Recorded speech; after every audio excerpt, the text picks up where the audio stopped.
Bonjour!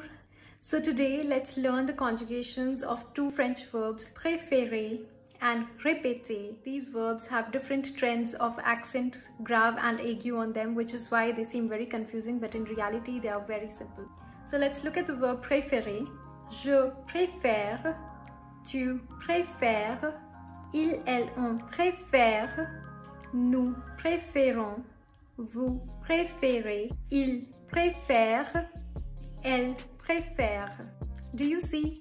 In the first E, every time you're pronouncing it as A. Therefore, it is becoming pré.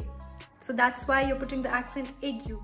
In each of the conjugations, in the second E, you're putting the accent grave because you're saying faire.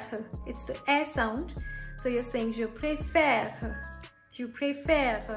Whereas in the nous and the vous conjugations, you have préférons and préférer. So each time you only have the A sound, which is why you're putting the accent aigu and not the accent grave.